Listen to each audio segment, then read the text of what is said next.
Connection budget 2021 में हम लगातार आपके लिए सेक्टर बाय सेक्टर बात कर रहे हैं, समझना चाह रहे हैं किस सेक्टर को क्या जरूरत है और क्या इस बजट में इस पर्टिकुलर सेक्टर में कुछ बड़े अनाउंसमेंट होंगे या नहीं। एग्रीकल्चर की बात देखें तो रिटेल सेक्टर देश में सबसे ज्यादा लोगों को रोजगार देता है, लेकिन कोरोना ने रिटेल सेक्टर के हौसले पस्त कर दिए। खासकर वो दुकानदार जो किराए पर जगह लेकर काम करते हैं, वो भारी नुकसान झेल रहे हैं। बड़े रिटेलर्स भी इससे बच नहीं पाए हैं। इनफैक्ट कई जगह स्टोर्स बंद हो गए और कई बंद होने की कगार पर हैं। इस दौर में ऑनलाइन रिटेलर्स का फायदा जरूर हुआ है, बट आगे किस तरीके का सपोर्ट सरकार इस सेक्टर को देने की तैयारी कर रही है, क्या होने वाला है इस बजट में, सेक्टर से वित्त मंत्री से क्या उम्मीदें रखनी चाहिए, ये जानने की कोशिश करेंगे। और ये सेक्टर वापस पटरी पे आ जाए, ये बेहद जरूरी है। आज हम आपके लिए इस खास शो बजट 2021 ग्रोथ की वैक्सीन में रिटेल का रोजगार कनेक्शन, इसी मुद्दे पर बातचीत करेगा। इस शो में खास मेहमान हमारे साथ जुड़ रहे हैं इस वक्त और मैं उनका वेलकम करना चाहूंगी। Marzin R Shroff, member CII national committee retail और वो MD and CEO Eureka Forbes हैं। साथ ही Rajesh Jain, member CII national committee retail, MD and CEO लोकोस्टेट, बड़ा ब्रांड है। Anup Kumar Khandelwal, member CII national committee retail, founder and CEO Kirana King. बहुत बहुत धन्यवाद आप तीनों का हमारे साथ शो में जुड़ने के लिए। सबसे पहले मिस्टर श्रॉफ, मैं आपके पास आना चाहूंगी।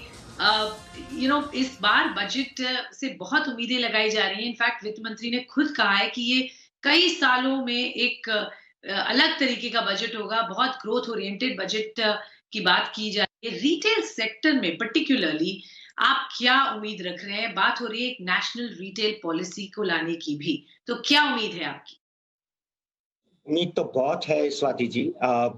हमें उम्मीद है क्योंकि कोरोना टाइम में आपने बताया कि रिटेल इंडस्ट्री की तो बैंड बज गई है, तो पूरी बैंड बज गई है, लेकिन हमें पूरा कोशिश करना है कि हमको बैक टू ग्रोथ आना चाहिए। So the expectation is very very high from this budget. I would say there are some basic expectations, some good to have and some must have. So from a must have perspective, I think there are some R's I would like to talk about. First R है reform, second R है reduce, third R है resources, fourth R है reskill and fifth R है rejuvenate. तो हमें करना है ये 5 R's के हिसाब से। Reform तो ease of doing business की तो बहुत बात हो चुकी है। I'll give you one simple example. एक कस्टमर ने खरीदा है कपड़े खरीदे एक स्टेट में, वो घर गए and if he wants to return that goods in another state, it's not possible as per the current GST norms. So हमें वो simplification चाहिए, just basic simplification, ease of doing business. Other thing is women employment. In IT women are allowed to work late in the evenings. Yeah, we would like to have the same thing. Retail industry की एक just acceptance as an industry.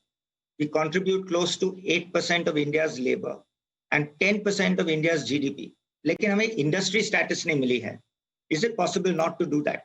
So, John F. Kennedy ने बताया था, ask not what your country can do for you, ask what you can do for your country. उसको 50 साल हो गए. Retail industry ने अब तक कुछ पूछा नहीं है. हम अब पूछ रहे हैं क्योंकि industry का हालत थोड़ा सा खराब है. We will be on a degrowth at the end of this year, and it will be a very difficult situation for us to look at. So I think we should be looking at. So the first R was reform. The second is reduce. Is it possible for us in certain cases? अभी आप GST देखेंगे तो in order to increase consumption, there are some requirements that are needed. Can we reduce? Air conditioners, for example, are at 28%. Can it be brought down to 18% GST? Some of the items which are at 18%, can it be brought down to 12%? What it will do is it will trigger consumption, and this consumption will only give back to the government. So we are requesting that if you can, help reduce taxes, even your ATC, exemptions, if it's possible to increase that a little bit from 1.5 to 3 lakhs. ये सब चीज करेंगे तो they will stimulate growth. Growth तो बहुत stimulate करना है. The third will be resource allocation, infrastructure development. हम सोच रहे हैं कि tier 2, tier 3, tier 4 cities में infrastructure, it's very challenging, बहुत difficult होती है. Can we reduce the inefficiencies in the supply chain? That will also help us a lot in doing this. So these are the 4 things. Invest in, capex. हम तो economists नहीं है, लेकिन हमने college में सीखा था, the Keynesian theory that during a recession, it is good for you to invest. So if the government can invest in capital expenditure, and it will help us a lot. Reskilling, there is so much of employment opportunity within the industry. Can we reskill? And the last point is on digitization. I think we should look at how digital payments can be just further reinforced. Government to kiya hai UPI, but little bit more of reinforcement in this budget would be very helpful. So I think from our perspective, these are the points that we will do. And this will lead to the fifth R, which is rejuvenation. If we can rejuvenate the economy, we would be very happy as a retail sector to help in doing this. So RE for retail and RE for all these other 5 points that I talked about. तो RE 5 REs पे जो बात कर रहे हैं वो interesting बात ये है सर दैट ये जो बात आपने कही अक्रॉस सेक्टर्स पर भी लागू होती है. जहां हम देखें ग्रोथ ओरिएंटेड बात करें तो इंफ्रास्ट्रक्चर स्पेंडिंग ऑटोमेटिकली हर एक सेक्टर को रिजुविनेट उस हिसाब से कर लेगी. चलिए आगे बढ़ते हैं. मिस्टर जैन हमारे साथ हैं और मैं हमसे जानना चाहूंगी सर, हमने सुना क्या एक्सपेक्टेशन है. आई एम श्योर ये आपकी भी एक्सपेक्टेशन है एज अ इंडस्ट्री, बट जो चैलेंजेस है इस वक्त सरकार के सामने भी और एज एन इंडस्ट्री, इस वक्त जो एक फंड बनाने की बात कर रहे हैं, एक रिटेल सेक्टर को एक इमीडिएट स्टिमुलस प्रोवाइड करने के लिए आपके हिसाब से क्या सरकार को इन शॉर्ट टर्म स्टेप्स लेने चाहिए? लॉन्ग टर्म विजन तो है, बट इमीडिएट सपोर्ट करने के लिए आपके हिसाब से क्या होना चाहिए? Thank you Swati. मेरे ख्याल से आपने एकदम सही कहा है कि इमीडिएट स्टेप्स के लिए हमें क्या करना चाहिए. Although margin has taken he said lot of things जो हम सबको चाहिए. इसके अलावा मेरे हिसाब से दो बहुत इंपॉर्टेंट चीजें हैं, क्योंकि पेंडेमिक ने रिटेल सेक्टर को बुरी तरह से रौंद दिया है. अब रिटेल सेक्टर को एक बड़े फ्लिप की जरूरत है. इस समय रिटेलर्स अगर आप देखें, बहुत ही कम रिटेलर होंगे जो पीएनएल की सोच रहे हैं, जो प्रॉफिट की सोच रहे हैं इस साल में. इस साल में हमारे सामने सबसे बड़ा चैलेंज जो है अवेलेबिलिटी ऑफ फंड्स है. इसके लिए अगर हमें रिटेल साइड के two pronged approach is what I would suggest. एक, रिटेलर्स के हाथ में फंड्स की अवेलेबिलिटी कराई जाए. इसके लिए दो चीजें इमीडिएट बेसिस पे की जा सकती हैं. एक तो बैंक्स बहुत इजी टर्म्स के ऊपर बिना कोलेट्रल के रिटेलर्स को अगर इजी टर्म्स पे लोअर रेट ऑफ इंटरेस्ट पर लोन मुहैया कराएं तो that will be very good. दूसरी चीज, जीएसटी एक ऐसी चीज है, अगर आप रिटेलर्स देखें तो सब रिटेलर, जैसे आपने शुरू में कहा था कि बहुत सारे किराया देना पड़ता है, हमारे को रेंट बहुत हाई होते हैं जिसके ऊपर हम जीएसटी देते हैं. सिमिलरली जो हमारे इनपुट होते हैं या इंपोर्ट्स होते हैं उसके ऊपर भी हमारा बहुत ज्यादा जीएसटी इनपुट जाता है. सेल उसके कॉरेस्पॉन्डिंग नहीं होती है, जिसके कारण इनपुट जीएसटी बहुत ज्यादा पे हो जाता है और आउटपुट जीएसटी में वो कंज्यूम नहीं होता, और इसके कारण बहुत सारा जीएसटी सरकार के पास जमा हो जाता है जो हम रिफंड क्लेम नहीं कर सकते हैं. तो मेरी एक रिक्वेस्ट ये होगी कि सरकार या तो जीएसटी को रिफंड करा दे रिटेल सेक्टर को, या कम से कम उस एक्स्ट्रा जीएसटी जो सरकार के पास जमा है उसे एक टेंडर की तरह हमारे को अलाउ कर दे कि हम उसे कस्टम ड्यूटी के ऊपर पे कर सकें. दूसरी जो टैक्सेस होते हैं उसको पे करने के लिए इनपुट जीएसटी जो ज्यादा जमा है बैंक के सरकार के पास, उसके ऊपर हमारे को अलाउ कर दें कि हम उसमें दे दें. ये तो हो गई रिटेलर्स के पास फंड्स की अवेलेबिलिटी की. दूसरी तरफ डिमांड क्रिएट करना बहुत ज्यादा इंपॉर्टेंट है. इसके लिए एक पूरी इकोनॉमी में एक ऑप्टिमिज्म लाना बहुत जरूरी है, जिससे कस्टमर आए और वो रिटेल के अंदर बाइंग करने लगे. मेरी एक सजेशन ये है कि इसके लिए कस्टमर के हाथ में अगर पैसा दिया जाए, एक ऑप्टिमिज्म क्रिएट किया जाए और उनके हाथ में ज्यादा पैसा दिया जाए, जो maybe the government can come out with some kind of a rule where the tax rates are reduced and not only to the lower income group, but it can go up to let's say mid level or even high level income group, जिसके अंदर tax rate कम हो, उनके हाथ में ज्यादा पैसा है, ज्यादा ऑप्टिमिज्म क्रिएट होगा, जिससे वो लोग जाकर रिटेल में भी अपना पैसा लगाएंगे, चीजें खरीदेंगे और इससे पूरी इकोनॉमी को एक बढ़ावा मिलेगा. तो मेरे हिसाब से टू प्रोंग्ड अप्रोच बहुत जरूरी है इकोनॉमी के अंदर एक ऑप्टिमिज्म लाने के लिए. जी बिल्कुल, आपने कहा अवेलेबिलिटी ऑफ फंड्स और पैसा लोगों के हाथ में ज्यादा हो, जिससे एक स्टिमुलस डिमांड भी अच्छी बढ़े, खर्च करने की कैपेसिटी लोगों की बढ़े.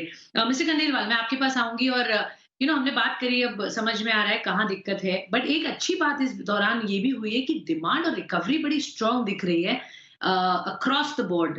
रूरल डिमांड स्ट्रांग रही। अभी हमने जितनी भी कंपनी से पिछले कई महीनों में बात की, कोविड के इनिशियल एक जर्क के बाद हमने देखा थोड़ा डिमांड रिकवरी फेस्टिव सीजन से अच्छी पकड़ में आ गई। एक तो हमें ये बताइए, बिकॉज आप छोटे दुकानदार जो हैं उनकी इस वक्त क्या स्थिति है, किस तरीके से ऑनलाइन अडॉप्शन जो हुआ है उससे उन्होंने अपना बिजनेस संभाल लिया है, और एक्चुअली क्या इतनी ग्रिम सिचुएशन है उस एंड पे, या अब हम उससे या पूरी तरह से बाहर आ गए हैं और अब ग्रोथ की तरफ हम बढ़ रहे हैं?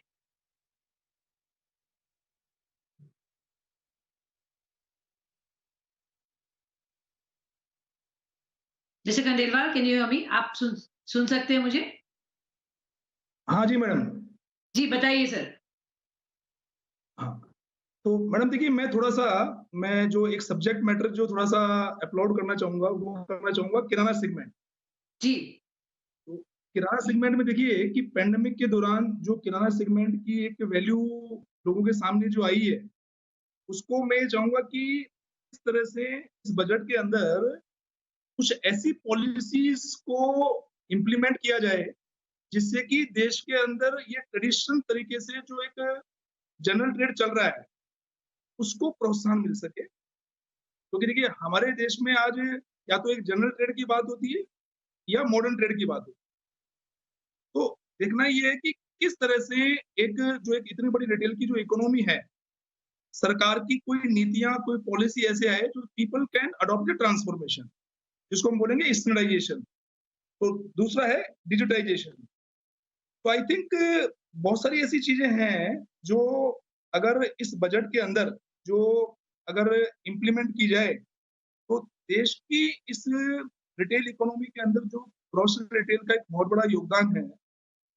तो मैं 4-5 पॉइंट रखना चाहूंगा कि किस तरह से soft loan should be availed for the retail transformation process so that traditional grocery retailers can adopt this transformation, because now people have realized that what is the value of the mom and pop stores, किराने वालों की value क्या है। तो हम लोगों को देखिए, एक तो होती है ट्रेड की प्रॉब्लम, एक होता है ट्रेडर की प्रॉब्लम, व्यापार की प्रॉब्लम और व्यापारी की प्रॉब्लम। तो हम लोगों को व्यापारी की प्रॉब्लम को भी समझना होगा कि उसकी प्रॉब्लम क्या है। तो सबसे बड़ा ये है कि किस तरह से ट्रांसफॉर्मेशन को प्रोत्साहन दिया जाए और किस तरह से इन दुकानों को इंसेंटिवाइज किया जाए, so that they can come in formal economy. So how they can file their taxations and how they can be basically in the credit ranking areas, so they can get the easy access for the borrowings and all that to formal economy का part बनेगी। जी जी जी। And also major क्या देखिए कि हिंदुस्तान में grocery का जो रिटेल का जो कारोबार है, सारा माल वो पक्के में खरीदता है और सारा बेचता कच्चे में। डर लगता है वैसे। तो आज देखिए हर चीज का एक जीएसटी का इम्प्लीमेंटेशन बहुत बढ़िया है, बट हाउ टू बेसिकली, जिसको हम बोलेंगे कि अवेयरनेस, कैपेबिलिटी बिल्डिंग, तो उसको डर लगता है। तो सिंगल लाइसेंसिंग मैकेनिज्म कैसे लिया जाए कि उनको आज जैसे फसाई के नॉर्म्स हैं और किस तरह से जितने भी जो नॉर्म्स हैं उनको हम इम्प्लीमेंट कर पाए सरकार। तो किराने का जो व्यापारी बिना लालच के कोई काम नहीं करता और उसको डर लगता है। तो हमारा मानना है कि अगर जितना सिंपल लीगल प्रोसेस होगा तो वो आदमी उसको ज्यादा से ज्यादा अडॉप्ट करेगा। तो सरकार कोई ना कोई ऐसी स्कीम, देखिए आज इनकम टैक्स के ऊपर भी एक स्लैब है और बहुत सारे इंडस्ट्रीज के लिए बहुत सारी स्कीम्स होती है कि आज इतनी मशीन खरीदेंगे तो इतना रिबेट मिलेगा। तो मेरा मानना है कि फ्रंट एंड एक बहुत बड़ी चीज है। अगर फ्रंट एंड को मजबूत किया जाए तो बहुत कुछ जनरेट हो सकता है बैक एंड के ऊपर, which is all about industry and also the demand side. So I think in India already we have a retail, there is a large platform, retail is already there. We need modernising retail, we need modernising retail, right? जी जी। Modernising retail के लिए बहुत कुछ काम करना होगा। बिल्कुल, हम कहेंगे स्टूडेंट कैसे करें। और आज बात करें हम रिटेल सेक्टर के बारे में। मार्जिन आर श्रॉफ, राजेश जैन और अनूप कुमार खंडेलवाल हमारे साथ इस वक्त जुड़े हुए हैं। मिस्टर श्रॉफ, मैं आपके पास वापस आती हूँ और मैं आपसे जानना चाहूंगी, हमने बात की क्या उम्मीदें हैं, क्या फाइनेंस मिनिस्टर को करना चाहिए जिससे सेक्टर को और बूस्ट मिले, पर अब आगे 2021-22 आपको जिस तरह से ट्रेंड्स दिख रहे हैं, जिस तरह से इंडिया एक प्रॉमिसिंग कंट्री दिख रहा है as oppose to the others, हम इंडिया को बना रहे हैं as a hub for the world, यही मैन्युफैक्चरिंग हो, मेक इन इंडिया हो, आत्मनिर्भर कर पुश की बात हो रही है, वेयर हाउसिंग कैपेसिटीज या कैपेबिलिटीज बढ़ाने की बात कर रहे हैं। आप हमें इस वक्त कहाँ देखते हैं एज अ कंट्री, और क्या लग रहा है अगले कुछ सालों में हम वो कैपेबिलिटीज ला पाएंगे एज एन इंडस्ट्री? किस तरीके की कमिटमेंट आप देने को तैयार है? कमिटमेंट तो देने हम पूरी तैयार हैं. The issue is that how much is the government going to balance in terms of the reforms that they bring in. See, ऐसा नहीं होना चाहिए कि people should focus on getting business. People should not focus on, trying to see what regulation to conform to, how we can manage this, where will we get our GST reform. These are things that we should be taken for granted if the economy has to prosper. India has great potential. Indians have great potential. The concept of Make in India is fantastic. But the thing is now, let's just take a simple example. We have, products which we want to make in India. So is the government doing anything to reduce the imports of those critical components? Motors, for example, PCBs. For Indians to start making, there has to be a beginning somewhere. There has to be a start. To start doing that, I think we really need to make sure that we get all the help we can. India has tremendous potential. The population is amazing. The people are amazing. The whole country is in the state where we are ready for takeoff. We are being held back just now. We're being held back because the ease of business is not there. And, this time, I think the government has taken full, responsibility for taking us to the next level. In order to do this, we need the ease of business to happen. And this can only happen with, cooperation between the government and us. So if we can get this together, there is, amazing potential for India as a country. Amazing potential. We just have to, take it. It's lying in front of us. नहीं है, बिल्कुल बिल्कुल, और हमें reforms की जरूरत है, वो भी अंडरस्टूड है, और ईज ऑफ डूइंग बिजनेस पे काफी काम सरकार करे और करेगी भी. आई थिंक ये सेंटर से ज्यादा स्टेट का भी एक कंसर्न है. ईच स्टेट, कुछ स्टेट बहुत अच्छा काम कर रही है और वहां हम देखते हैं अच्छी तरक्की है, अच्छी इंडस्ट्रियलाइजेशन है. मिस्टर जैन, मैं आपसे जानना चाहूंगी, एफडीआई को लेकर सरकार ने बहुत कोशिश की ओपन अप करने की सेक्टर को, चाहे वो सिंगल ब्रांड रिटेल हो या आपका मल्टी ब्रांड रिटेल. मैं ये जानना चाहूंगी, पॉलिसी रिफॉर्म के पॉइंट ऑफ व्यू से आप और क्या चाहते हैं वहां पर, apart from taxation cut sector जो आप बात कर रहे थे, बट ऑलरेडी ओपन अप तो कर दी इकोनॉमी, बड़े ब्रांड्स इंडिया में आए, इसकी बात भी हो रही है, बट और कैसे वो ब्रांड्स यहीं बनाए और एक्सपोर्ट करें हम यहाँ से बाहर दूसरे देशों में? देखिए, अगर आप यहीं पर बनाकर एक्सपोर्ट करने की बात करते हैं तो मैं आपको थोड़ा सा बैकग्राउंड ये देना चाहूंगा. हम लोगों की मैन्युफैक्चरिंग भी हम यहाँ पर करते हैं, तो इसलिए उसके बारे में मैं ज्यादा बता सकता हूँ कुछ, कि आजकल इंटरनेशनल बायर या इंटरनेशनल ब्रांड 2-3 चीजें जरूर देखते हैं. एक तो पेंडेमिक के बाद काफी सारे इंटरनेशनल ब्रांड अपनी सोर्सिंग स्ट्रेटजी को रीअलाइन कर रहे हैं. पहले जो सिर्फ चाइना से ज्यादा इंपोर्ट होता था, उसकी जगह वो दूसरे एवेन्यूज भी तलाश कर रहे हैं, और इंडिया इसके अंदर एक बहुत बड़ा रोल प्ले कर सकता है. इसके लिए इंटरनेशनल ब्रांड और इंटरनेशनल बायर जो चीज देखते हैं, एक तो देखते हैं टेक्निकल कॉम्पिटेंसी, जिसका मतलब है क्वालिटी और प्रोडक्टिविटी, जिससे कि कॉस्ट एडवांटेज भी आए और क्वालिटी जो उनको चाहिए इंटरनेशनल स्टैंडर्ड की वो मिले.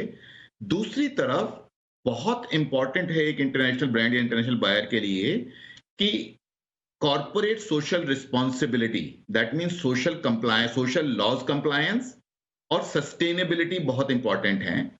दूसरी तरफ एनवायरनमेंट प्रोटेक्शन, ये कुछ ऐसे वर्ड्स हैं जिसके लिए आज इंटरनेशनल बायर ना तो इंडिया में आने के लिए तब तक तैयार नहीं होगा सोर्सिंग के लिए, और ना ही खुद अपनी मैन्युफैक्चरिंग सेटअप करेगा जब तक कि ये चीजें एकदम कंप्लीटली अलाइन ना हो जाएं. इसके अलावा एक इंटेलेक्चुअल प्रॉपर्टी राइट, जो एक ऐसा वर्ड है जो इंटरनेशनल ब्रांड्स के लिए और बायर्स के लिए बहुत इंपॉर्टेंट है, पर इंडिया के अंदर हमारे यहाँ उसके लिए लॉ तो हैं, और उसका फास्टर और स्ट्रिक्ट इंप्लीमेंटेशन नहीं हो पाता, जिसके कारण इंडिया पीछे रह जाता है. गवर्नमेंट का रोल इसके अंदर ये हो सकता है कि एक तो पब्लिक प्राइवेट कोऑपरेशन के साथ कुछ ट्रेनिंग सेंटर्स खोले जाएं, जिसके अंदर मैन्युफैक्चरिंग यूनिट्स को ट्रेनिंग दी जाए कि किस तरह से वो लोग इन चीजों को कंप्लाई करें. दूसरी तरफ easy availability of funds retail sector के साथ साथ मैन्युफैक्चरिंग सेक्टर को भी दिए जाएं. रिटेल सेक्टर और मैन्युफैक्चरिंग सेक्टर को अलग अलग करके नहीं देखना चाहिए, ये एक पूरी सप्लाई चेन का हिस्सा है, और इसके अंदर गवर्नमेंट को हर स्टेज के ऊपर ये इंश्योर करना है कि रिटेल और मैन्युफैक्चरिंग दोनों आगे बढ़े। तो ये कुछ पॉइंट ऐसे हैं जिसके अंदर जीएसटी, जैसे हम लोगों ने बार बार बात की है कि उसके रेट कम होने चाहिए, इनपुट आउटपुट जीएसटी का जो डिफरेंस है वो रिटेलर्स को और मैन्युफैक्चरर्स को वापस मिल जाना चाहिए। ट्रेनिंग बहुत इंपॉर्टेंट एरिया है जिसके लिए गवर्नमेंट बड़ी इजीली काम कर सकती है।